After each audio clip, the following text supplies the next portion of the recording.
Hello hi అండి. Lucky star creations కి స్వాగతం సుస్వాగతం.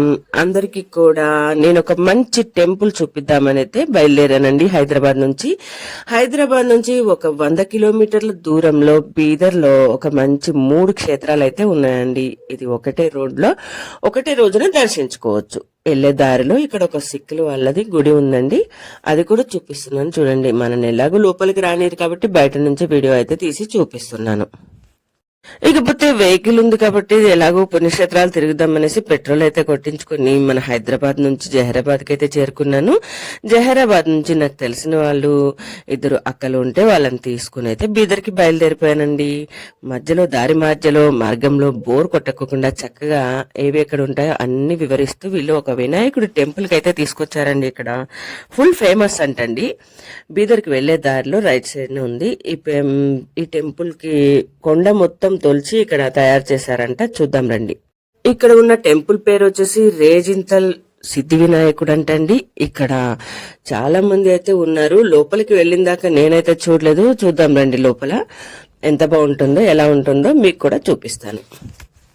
ప్రతి సంకట చవితికి చుట్టుపక్కల ఊరి నుంచి కాలినడకనైతే వచ్చి స్వామివారిని దర్శించుకుంటూ ఉంటారంటండి. ఇక్కడ ఈ వరసిద్ధి వినాయకుడి గుడిలో అనుకున్నవన్నీ కూడా చక్కగా నెరవేరుతాయని ఇక్కడ వారి నమ్మకం అంటండి. చూస్తున్నారు కదండి, ఇక్కడ యజ్ఞాలు యాగాదులు ఏవో జరుగుతున్నాయి. మేము వెళ్లిన రోజున అనుకోకుండా గుడిని చూద్దామని వచ్చిన మాకైతే వరసిద్ధి వినాయకుడైతే కడుపు నిండా ప్రసాదం అయితే పెట్టించారండి. ఇక మేము దేవుణ్ణి అయితే దర్శించుకుంటానికి వచ్చాం కదండి. దేవుని గుడి లోపలికి చూద్దాం రండి. గుడి లోపల చాలా అద్భుతంగా ఉందండి, చక్కగా నిర్మించారు. గుడి స్తంభాలు కానీ లోపల వాతావరణం కూడా చాలా పీస్ఫుల్ గా సైలెంట్ గా ఉంది. వినాయకుడు టెంపుల్ లోపలికైతే వెళ్దాం రండి. ఇక్కడ అన్ని టెంపుల్లలో లాగా కాకుండా వరసిద్ధి వినాయకుడికి సింధూరం అయితే పూసి చక్కగా అలంకరించి అయితే ఉంచారండి. నాకు వీలైనంత వరకు అయితే మీకు చూపిస్తున్నాను చూడండి.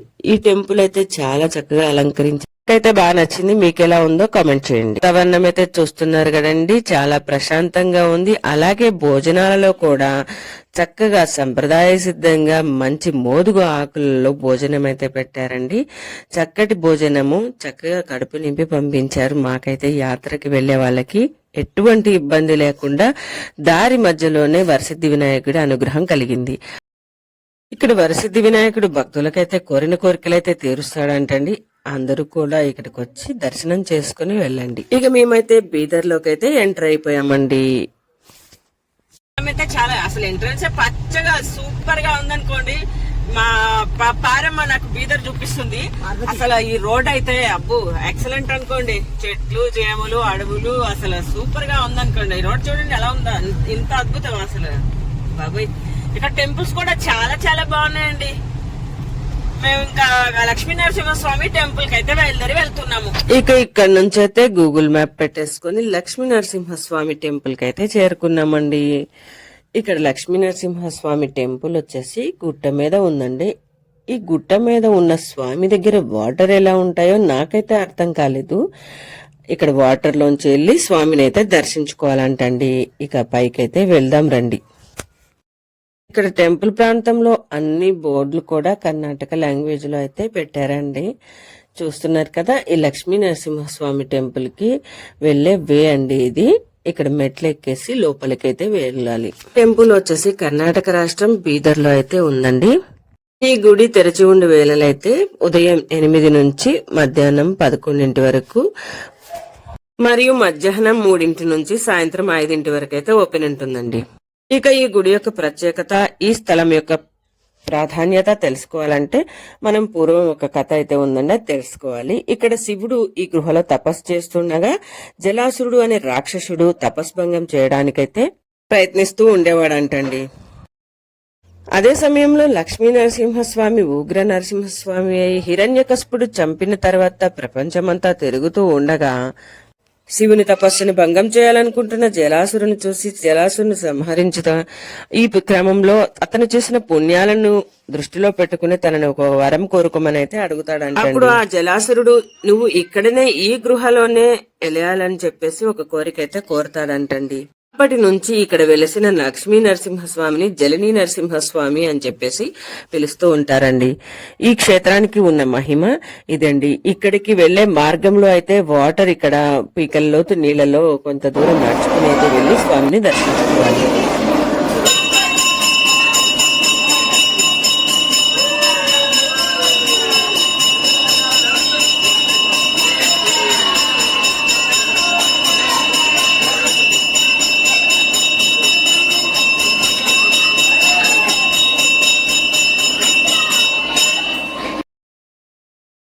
ఈ వాటర్ అయితే దేవుని చేరుకోవడానికి ఒక 600 మీటర్లు అయితే పీకలోతు నీళ్లలో గోవిందనామాలు స్మరిస్తూ దేవుణ్ణి అయితే దర్శించుకోవడానికి ఎంతో మంది భక్తులు అయితే ఇక్కడికి దారులు తీశారండి. చూస్తున్నారు కదండి. ఈ వాటర్ లోంచి నేను కూడా 5 మునుకలైతే వేసి మొదటిగా బయలుదేరైతే వెళ్తున్నానండి.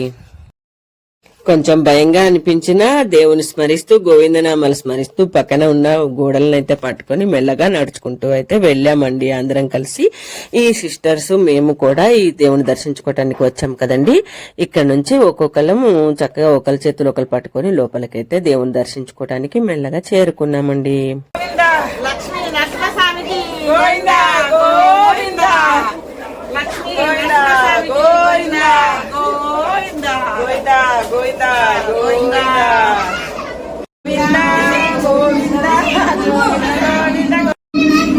ఐదు మునుగు మునుగు మునుగు మునుగు గోవిందా గోవిందా ఇంకా ఇంకా గోవిందా గోవిందా గోవిందా ముక్కు పట్టుకో గోవిందా ఐదు మునుగులు మునుగు గోవిందా మునుగు గోవిందా ఇంకోటి గోవిందా నాడు గోవిందా గోవిందా. చివరిగా లక్ష్మీ నరసింహస్వామిని అయితే దర్శనం అయితే చేయించానండి అందరికి కూడా. ఇదిగోండి, ఇదే అసలైన లక్ష్మీ నరసింహస్వామి విగ్రహం. స్వామి వారిని అయితే ఈ దర్శనం చేసుకుని బయటకైతే వచ్చానండి. ఈ మోక్ష మార్గానికి దారి అయితే ఇగో ఇలా ఉంటుందండి లోపలికి వెళ్ళడానికి. ఇక్కడ నుంచి మేము ఇక డ్రెస్ అయితే చేంజ్ చేసుకుని మళ్ళీ వేరే టెంపుల్ కి అయితే బయలుదేరి వెళ్తున్నామండి.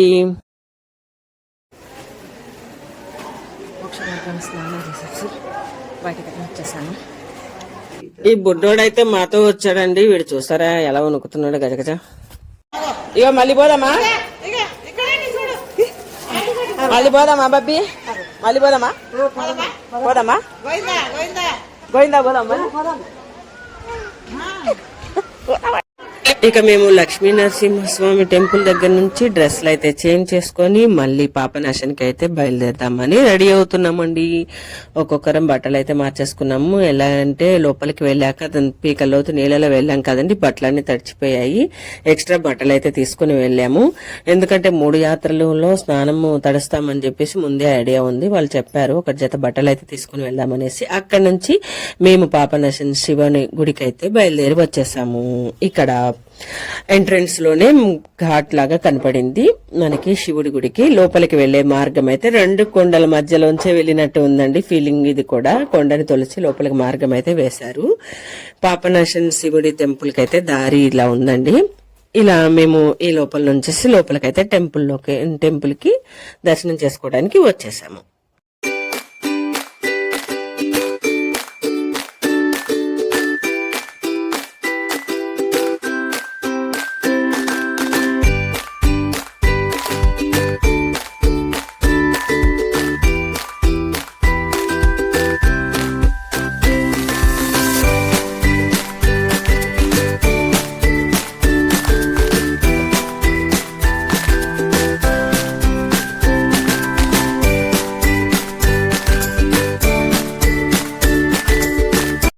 పాపనాశన్ టెంపుల్ కి అయితే వెనుక నుంచి అయితే ఇచ్చారండి. ముందులో ఏదో ఆర్చ్ కడుతున్నారంట, ఆ దారి అయితే బంద్ చేశారు మెట్లతోవ. మేమైతే వేరే దారి నుంచి అయితే వచ్చాము. ఈ పక్కగా అయితే ఇక్కడ గ్రౌండ్ లోంచి వే అయితే ఉంది. ఇదండి పాపనాశన్ శివుని టెంపుల్. బయట నుంచి అయితే చూపిస్తున్నాను చూడండి. పాపనాశన్ శివుని టెంపుల్ అనే పేరులోనే ఉంది కదండి. ఒక్కసారి ఆ శివుని శివలింగాన్ని స్పర్శించిన తాకిన ఎన్నో కోటి జన్మల పాపాలు హరించుకుపోతాయని ఇక్కడే ఇదండి ఈ గుడి యొక్క ప్రత్యేకత. ఇక్కడికి మేము ముగ్గురం సిస్టర్స్ అయితే వచ్చేసాము. ఈ పాపనాశన్ శివుని అయితే దర్శించుకుంటున్నాము. రండి.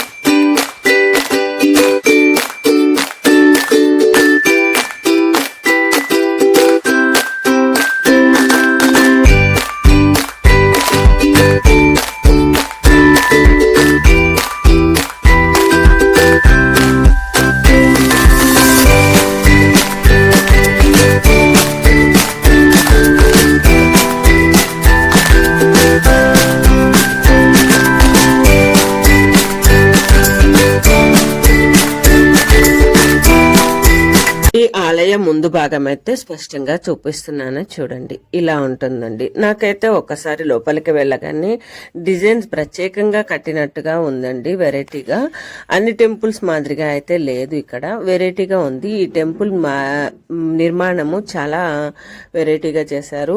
అన్ని శివాలయాల్లో మనకి విగ్రహాలు చుట్టూ గుడి చుట్టూ అన్ని ఉండటం ఇవన్నీ చూస్తుంటాం కదండి. కానీ ఇక్కడంతా డిఫరెంట్ గా ఉందండి. డిఫరెంట్ గా కట్టారు. అంటే మన ఆంధ్ర తెలంగాణలో కాకుండా వేసిన పెయింట్ గాని టెంపుల్ ఒక వాతావరణం కానీ ప్రత్యేకంగా. ఇంకొకటి ఏంటంటే అండి, ఎక్కడ టెంపుల్స్ కి వెళ్ళినా మన ఆంధ్ర తెలంగాణలో ఫోన్లు తీసుకెళ్లవద్దు, కెమెరాలు తీసుకెళ్లవద్దు, ఇలాంటి అబ్జెక్షన్స్ పెడతారు. కానీ ఇక్కడ గుళ్ళల్లో మాత్రము అలాంటి అబ్జెక్షన్స్ అస్సలు లేవండి. ఎవరైనా సరే దేవుడితో చక్కగా ఫోటో దిగవచ్చు, వీడియోలు కూడా తీసుకోవచ్చు. చాలా అద్భుతమైన ఇదండి. ఇక్కడ ఫ్రీడమ్ అయితే బాగా ఇచ్చారు. ప్రతి ఒక్కరు కూడా శంభో శంకరుని దగ్గరికి వెళ్లి తాకవచ్చు. మన దగ్గర గర్భగుడిలోకి వెళ్ళకూడదు అని ఉంటుంది కదండి. ఇక్కడ అలా కాదండి. గుడి లోపలికి వెళ్లి దేవుణ్ణి చక్కగా దగ్గరుండి దర్శించుకుని ఆయనకి మొరలు చెప్పుకునే విధంగా మంచి అవకాశాన్ని అయితే ఇచ్చారు. ఈ బీదర్ వాసులు, కర్ణాటక వాసులు అయితే టెంపుల్ ఇంత ఫ్రీడమ్ ఇస్తారని నేను అనుకోలేదు. ఫస్ట్ టైం శివుని శివలింగాన్ని గర్భగుడిలో తాకడం నేను చాలా మంచి ఫీలింగ్ అయితే వచ్చిందండి నాకైతే.